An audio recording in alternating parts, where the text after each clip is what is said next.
Charles III se faisait une joie de passer quelques jours en France la semaine prochaine.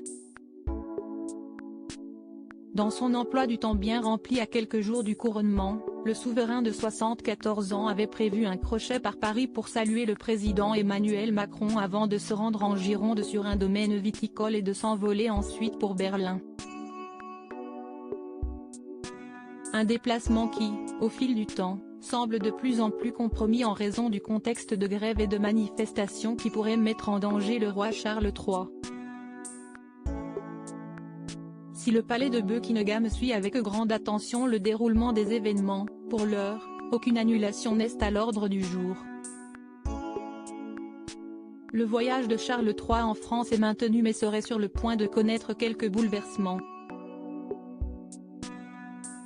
Son arrivée prévue lundi 27 mars doit être suivie d'une cérémonie à l'Arc de Triomphe, d'un discours au Sénat, de plusieurs rencontres officielles pour se conclure en banquet d'État jusqu'alors attendu au château de Versailles.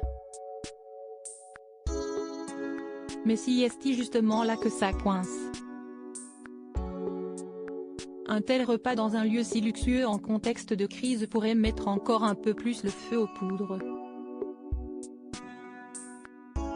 D'après les informations de BFM Télévision, le dîner prévu lundi soir au château de Versailles pourrait ne pas avoir lieu. Les autorités envisagent de déplacer l'événement peut-être, sans doute, à l'Élysée, en raison de probables manifestations aux abords du château lundi après-midi a-t-il été annoncé.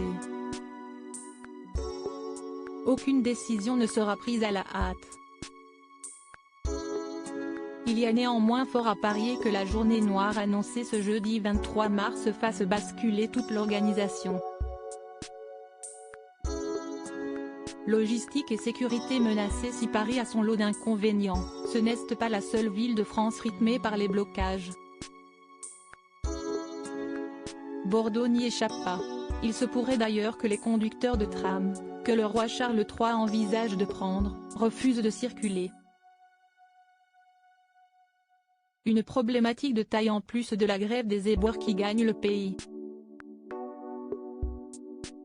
Le roi Charles viendra-t-il ou pas? Malgré les mots rassurants de la France concernant une venue ultra sécurisée, le doute persiste.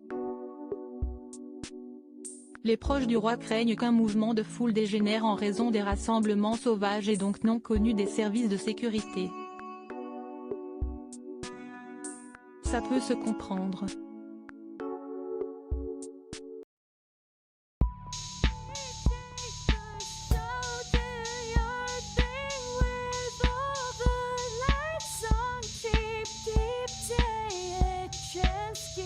Keep